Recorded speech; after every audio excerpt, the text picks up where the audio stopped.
Euzubillahimineşşeytanirracim. Bismillahirrahmanirrahim. Elhamdülillahi Rabbil alemin. Vessalatu vesselamu ala Resulina Muhammedin ve ala alihi ve ashabihi ecmain. Amma ba'd. Esselamu aleykum ve rahmetullahi ve berekatuh. Bugün özlerinizben birge kasiyetli Kur'an ayatlarının, tangdavlı ayatlarından tefsirinden inşallah sabah ötküzbekşimiz. Kasiyetli Bakara suresinin 87. ayetinde Allah Teala bulay deydi. Euzu billahi mineşşeytanirracim. Ve laqad atayna Musa'l kitabe ve qaffayna min ba'dihi bir-rusul. Rasında biz Musa aleyhisselam'a kitapты berdik deydi. Qanday kitapты? Tavrat kitabın. Ve qaffayna min ba'dihi bir-rusul. Және odan keyin артынша жалғастырдық пайғамбарлар менен. Мына қаффайнаның ішінде түбірінде қифа деген сөз бар да. Адамның мына жағына айтылады. Бастың арт жағы қифа. Артынша деген мағынаны қамтып жатыр. Яғни арасы үзілместен Муса алейхиссаламнан кейін пайғамбарларды жіберіп тұрдық. وَآتَيْنَا عِيسَى بْنَ مَرْيَمَ الْبَيِّنَاتِ. Және де сол пайғамбарлардың арасынан İsa пайғамбарға да кітапты, әл-бәйинат, ашық құжаттарды, мұғжизаларды бердік дейді. وَأَيَّدْنَاهُ بِرُوحِ الْقُدُسِ. Және оны рухул құдус болған, яғни пәк рух болған Жәбірәйіл періштеменен қолдадық арғашанда. Қолдап жүріп, İsa aleyhisselamды да бүкіл мұғжизаларын осылар иман келтіреді ау деп Бәни Исраил қауымына İsa aleyhisselamды жіберген екен. Алайда «Афакуллама жаакум расулун бима ла тахва». Сендердің көңіл қалауларыңыздай бір адам келмегенде, бір елші келмегенде, анфусукум, мына жерде нәпсілеріне жағатындай жақсы көру, мәйіл табу, яғни бұрылу деген мағыналар береді. Не демек? Мына адамдардың көңілдеріндегі қалағандарындай нәпсіне жағатын нәрселерді айтпайтын адам келмегесін, пайғамбарларға иман келтірмей бастаған екен. Дәл осы жайт біздің Расулулла саллаллаху алейхи вассалам пайғамбарымызда да осы жағдай орын алған екен. Бұның себебі истакбартум, сендер тәкаппарлық танıттыңдар дейді. Яғни тәкаппарлыққа салынып, соның салдарынан нәпсілеріңізге жақпайтын бір адам келді деп пайғамбарларға иман етуді қоя салдыңдар. فَفَرِيقًا كَذَّبْتُمْ وَفَرِيقًا تَقْتُلُونَ. Bir топтарын жаңағы жалғанға шығардыңдар, сиқыршы, мәжнүн, өтірікші деген сияқты қылып жоққа шығардыңдар, bir топтарын болса да өлтірдіңдер дейді пайғамбарларды. وَقَالُوا, және олар бұлай деп айтты дейді. قُلُوبُنَا غُلْفٌ. Біздердің жүректеріміз перде, бейне бір перде жамылғандай, жүректеріміздің үстіне қап-қап перде сияқты нәрсе жамылып, ішінде тұрған сенімімізден біз өзгермейміз деп айттыңыздар. Бәл лаанахумуллах. Бәлкім олай емес, Аллах Таала оларды лағнет еткендіктен жүректері сондай көпірлікке бейім. Бәл лаанахумуллаху би куфрихим. Аллах Таала күпірліктерін себебінен барып лағнет етті. Лағнет ету деген не? Ол Аллах Тааланың рахымынан тыс қалу деген мағынада. Фақалилан ма юъминун. Сол себептен де азы ғана иман етеді. Немесе иманның шарттарының азына иман етеді олар. Фа мына жерде сәбәбия, Яғни, бұлай айтқанда, мына фә нені білдіреді? Неліктен олар лағнетке ұшырағандығын білдіреді. Себебі иман болмады. Иман болмағаннан кейін қарғысқа ұшырады. Тәкаппарлыққа бой берді, қарғысқа ұшырады. Фәқалилан ма юъминун дегенде, қалилан сөзінде мына жерде қалил аз деген мағынада, егер қалил мұ'миннің сипаты болса, ғұламалар не дейді? Егер мұ'мин адамның сипаты болса, онда бұл жерде аз ғаналарың иман келтіресіңдер деген мағына шығады. Аз ғаналары иман келтіреді. Егер қалил сөзі иманға сипат болатын болса, иман шарттарының азына ғана иман келтіреді деген мағына шығады. Жалпы мынандай мәселе екен, құрметті жамағат. Мынау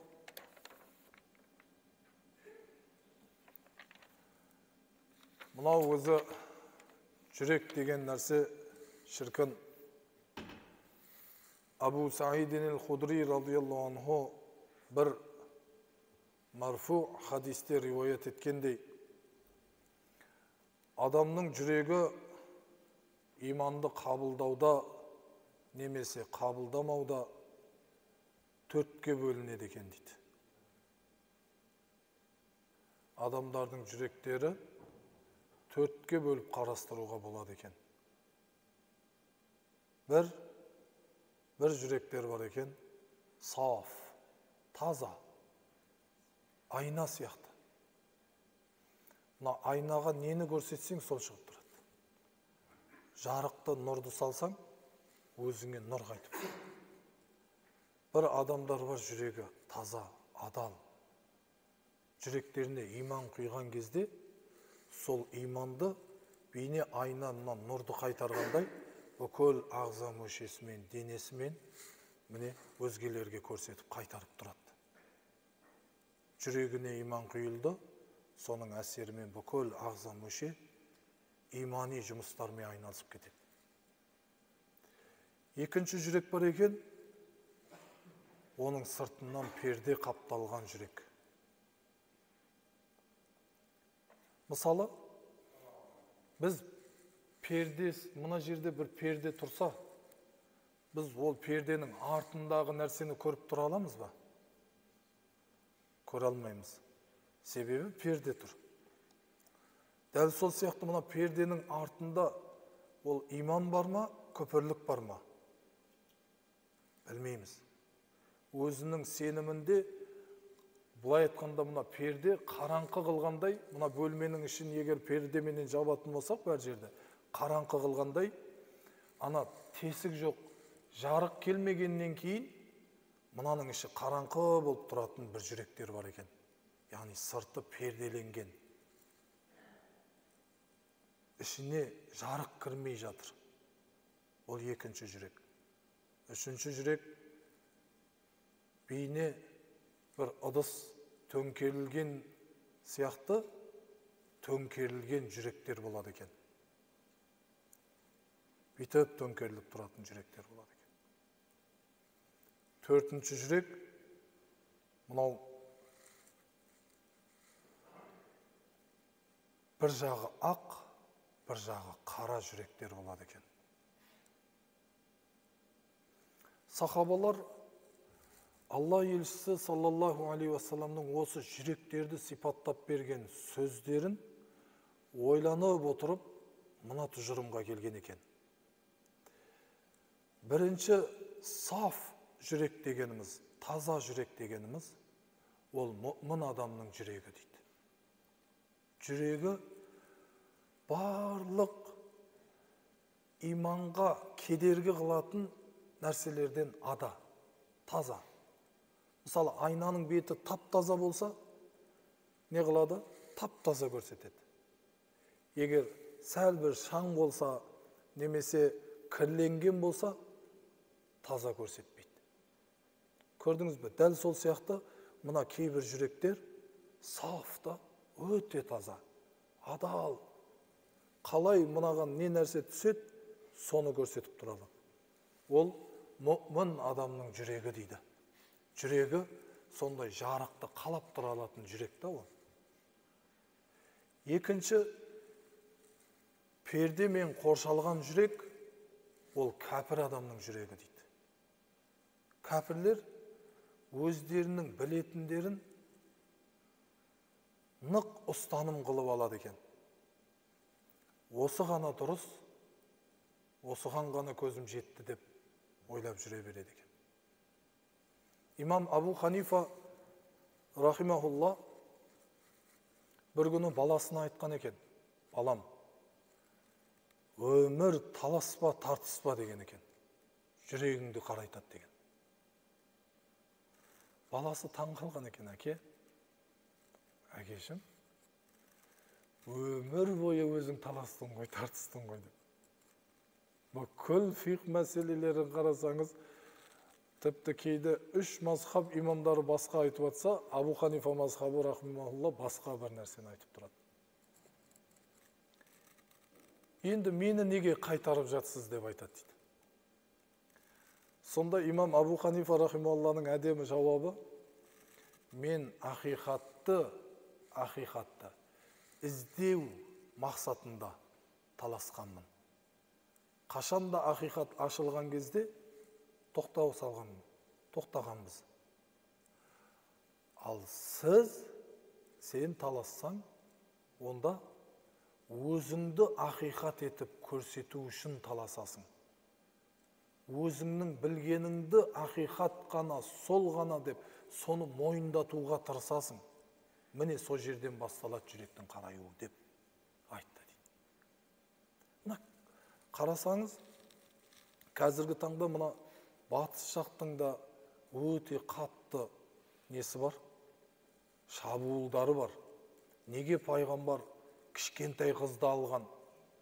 Айша анамызды айтады: неге кішкентай қызды алған? Үйткен, бүйткен деп пайғамбарға шабуыл жасайды, Алла сақтасын. Өзіміздің кейбір ақылды сымақтарымыз бар. Неге Құранды арабша оқисыз? Неге Құранды қазақша оқымаймыз деп тұрады. Міне осыдан басталады екен, құрметті ағайындар. Міне перде жабылып жатыр жайлап-жайлап, өте сақ болу керек. Жүректі шаңнан, ластықтан, әртүрлі мына жарық келген кезде қайта өзіне отражать ететін бір кедергілерден тазартып тұру керек екен оны. Тіпті иманның өзін Расулулла саллаллаху алейхи вассалам жаңартып тұрыңдар деп бұйырған. Бейне темір тат басқандай, иманның өзі де тат басады деген екен. Оны ла илаха иллалла мен жалғап не қылыңдар? Жаңартып, тазартып тұрыңдар. Үшінші жүрек төңкерілген ыдысқа ұқсайтын жүрек деген еді. Сахабалар айтады: төңкерілген ыдысқа ұқсайтын жүрек ол әрине белгілі мұнафиқтың жүрегі дейді. 200-ді адамның жүрегі дейді. Төңкерілуде да оныкі. Бүгін қарайсыз иманда, сенімде сияқты, ертең қарайсыз төңкеріліп жатыр. Көпірлік келіп жатқан сияқты. Мына сіздерді білмейм, тіпті өзімнің де басымнан бір кезеңдері өткен бір сынақтардың бірі, жалпы мұсылман адамда болатын көрінеді, себебі басқаларда хабарласып кейде осындай мәселе бойынша сұрақтар қойған болатын. Мен кейде өзімді мұнафиқ көрем дейді. Кейде өзімді сондай бір не көрем дейді жаңағы. Немесе күнделікті оқып жүрген намазымда, зікірімде құлшынысым кейде соншалықты азайып, кемейіп қалады. Мен деп жүрегім азаланады. Бұған тәжірибелі ғалымдар, ғұламалар қабыл деп айтады екен. Қабыл мерзімі. mezgili. Адамның бойындағы салқындардың мына табиғи нелері күшейіп бастап, немесе жаман ойлардың салдарынан бастап, не істейді екен? Адам жайлап, ана иманның әсері жайлап азайып, адамда тұйықтық, мына бір нәрсе, бір жетпеушілік барып жүректі мазалайды екен. Сол кезде барып не қылады? Иман әлсіреп, мына құлшыныс азаяды екен. Тәжірибелі ғалымдар, ғұламалар ондай кезеңдерде Инширах сүресін көп оқыңдар деп бұйырған екен. Алам нашрах лака садрак деген сүрені көптен көп оқып, жүректегі иманды не істеп тұру керек дейді? Жаңартып тұру керек. Күш қуат алғызып тұру керек. Ал енді төртінші жүрек, бір жағы ақ, бір жағы қара жүрек деді. Ол сауапты істерімен қатар күнәлары да араласқан момын мұсылманның жүрегі екен. Халату амалан салихан ва ахара саййиа деген Тәуба сүресінің 102-ші аятында Алла Тағала бұйырғандай, кейбір адамдардың амалдарында, жақсы амалдарда, ізгі амалдарда, сонымен қатар жаман амалдарда не қылады? Күнәлі істерді араласып кетеді. Міне сондай адамдардың да жүрегі бар екен. Демек, біздер жүректерімізге сақ болып, жүрегімізді әрқашанда иманға толтыруымыз үшін иманды қабылдай алатындай мына перделерді ашып қоюымыз керек. Жарық келіп ішіне кіре алатындай. Алла сізден және баршамыздан разы болсын. Мына жерде мына аят әрине еврейлердің айтқан сөзі екен. Вақалу қулубуна ғулф. Біздің жүректеріміз перделі деген екен. Яғни перде тартып ішін көрсетпейтіндей қылғандай, мына біздің де жүрегіміздегі сенім, сол ішіміздегі сенімді ғана ұстанамыз, мына пердені ашып, сырттан бір сенім қабылдамаймыз деп пайғамбарымызға саллаллаху алейхи уассаламға солай жауап берген екен. Біз қабылдамаймыз сені деп. Аллах Тағала бәлләанахумуллаху би куфрихим. Олай емес дейді. Сендердің жүректеріңіз әлбетте қараңқылық болған күпірлікті таңдағандарыңыздың себебінен, соның салдарынан барып, лағнетке ұшырағандықтан барып, қабылданбай жатыр. Бейне бір құлып, мына тасқа құлып, мына бір есікке құлып салғанда сыртынан жарық кірмейтіндей күйге айналғаны сол дейді. Фақалилам ма юъминун. Сол себептен де олардың азы ғана иман келтіреді екен. Немесе азын иманның азына ғана, иман шарттарының азына ғана иман келтіреді деп баяндаған екен. Алла Тағала баршаларымыздың жүректерімізді өзі разы болатын бағытта, өзі разы болатын амалдарменен ғана, өзінің жарық болған иманы менен ғана нұрлануын Алла Тағала нәсіп етсін. Сол иманның нұрының берекеті менен бүкіл ағза мүшеміз, ойымыз, сөзіміз, ісіміз бәрі Алланың разылығына қарай бағытталуын Алла нәсіп етсін. Ва саламун алал мурсалин, валхамдулиллахи раббил аламин. Аллаху